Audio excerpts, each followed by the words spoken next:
Hi guys, I'm Shmee, and before I get fully started with today's video, I just want to quickly show you how dirty the Ferrari FF is getting. Now, this is how supercars, in my opinion, should be. I'm using it for this trip around Scotland, and basically it's only done a day or two of driving. It hasn't even been raining, but this is quite how much grime is out on the roads. So when I get home, it's going to need a good clean up because it's pretty quickly competing with the Focus RS for being, well, my filthiest car ever. But let's see how it is when I've done a little bit more driving, because I am surrounded by lovely roads, although I'm not in the most picturesque location right now, but over that way, lots and lots of lovely, lovely roads to drive. So yes, enjoying this car. But what I wanted to do today is kind of continue on from yesterday's video, the Q&A, the questions and answers, and focus on one topic that I didn't touch on at all yesterday that I saw coming up an awful lot, which is all to do with where did Shmee150 start and where do I think it's going. So I want to talk a little bit more about this because obviously most people probably have absolutely no idea what the start of Shmee150 was and how I've ended up in this world of being a YouTuber and making these videos every day and putting content out, whether it's this video, whether it's social posts every day, traveling like a crazy madman, all sorts of ridiculous schedules, especially the stuff I've got coming up, believe me. So I think to get this started, I want to rewind the clock a little bit to the thing that probably most people know of where it started, if they know anything, which is my first ever YouTube video. And when I say my first ever YouTube video, I mean my first ever video I published, my first ever sort of full car video. I'd had some kind of personal stuff before, skiing holidays, friends at school playing sports when I was back at school in my teenage years, obviously. And I actually had one car video that I had to remove because it had a copyright thing because I had some music on it. But the first full video, the one that I think people know of, was the day I was walking past the Bibendum restaurant Michelin building in London, and there was a Top Gear magazine event which had Jeremy Clarkson at it, but it also had the Ferrari 458 Italia and the Lamborghini Murcielago SV Superveloce, and this was in January 2010, so literally 7 years ago from now. In fact, 7 years just a couple of days ago. So I think this is quite topical. It's crazy how long ago that was, but just a couple of clips now from my first ever YouTube video.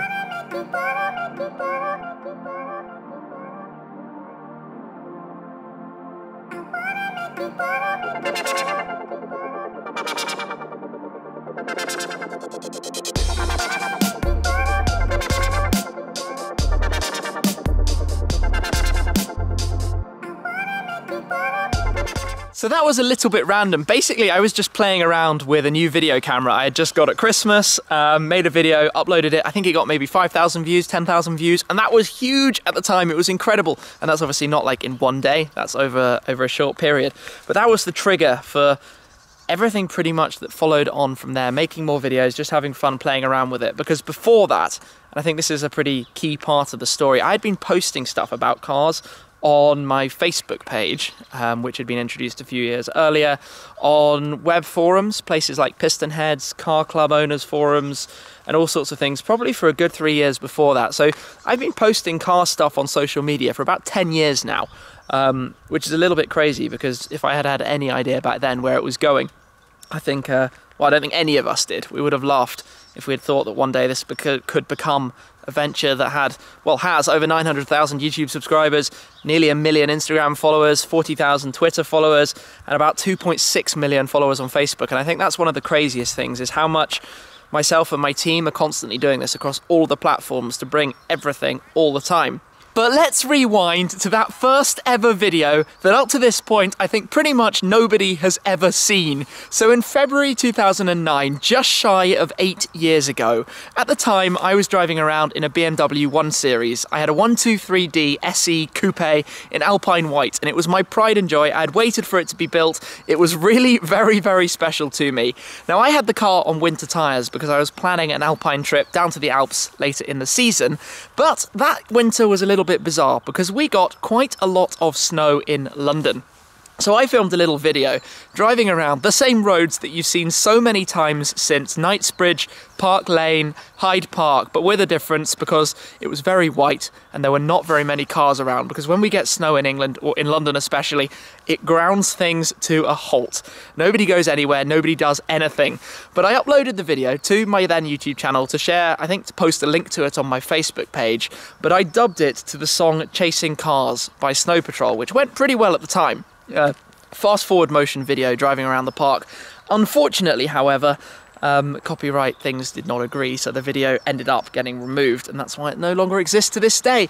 However, as you have not seen it, I can give you a little preview now of what was technically the first ever Shmee150 YouTube video.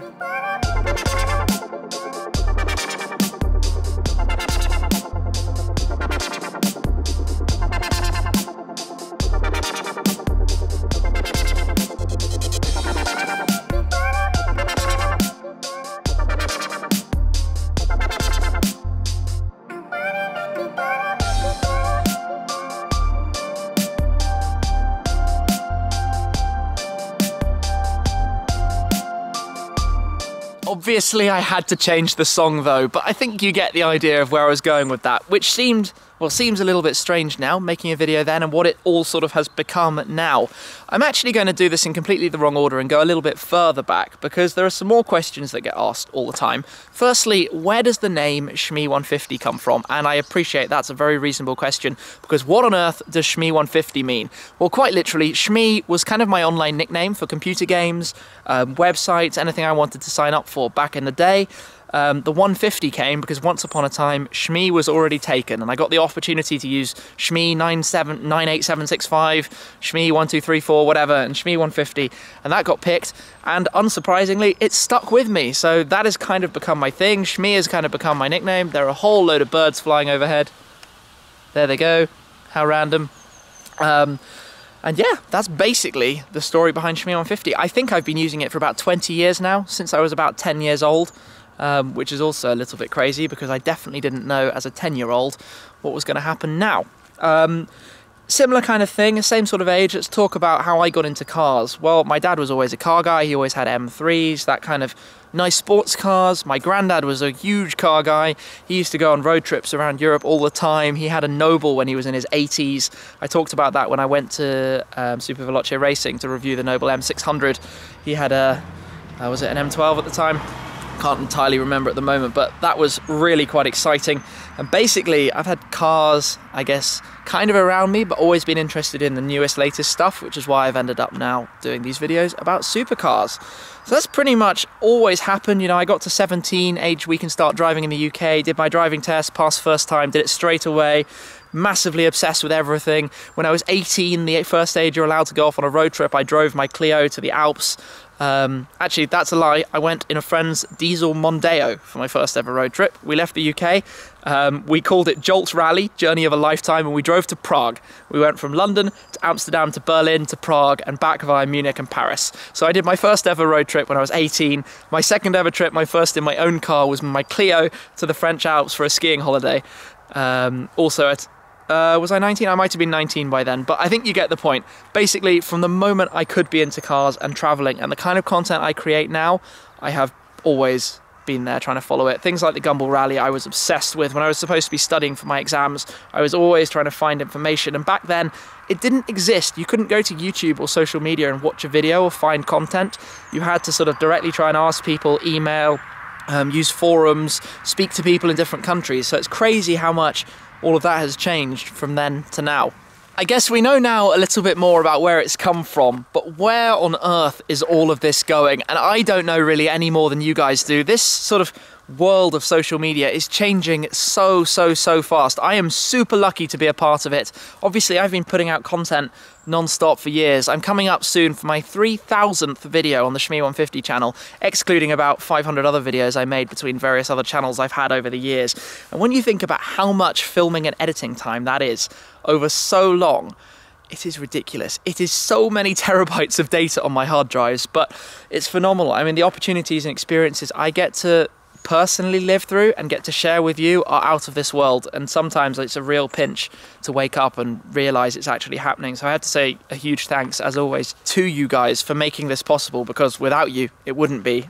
Doing things like driving the FF around Scotland, which just seems ridiculous still to me, but hey, it's here and I'm having fun and making the videos and posting them up.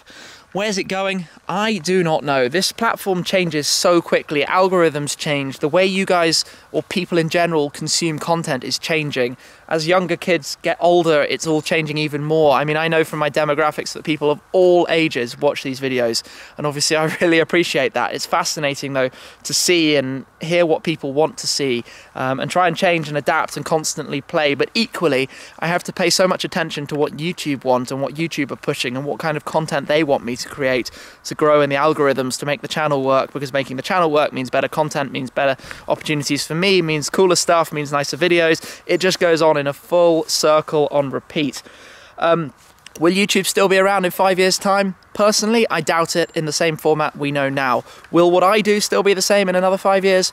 Almost certainly not. We have no idea where this is going. Another thing people have been asking in the Q&A in regards to that is future cars. And do I one day see myself in a hypercar? I hope so, and I dream so, and I think if it ever happens, I will pinch myself before I realise that it's actually real.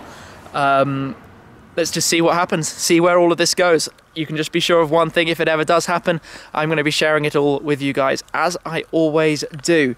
Anyway, I have rambled on for far too long. It is freezing here, light is dropping quickly, and this car needs to be driven.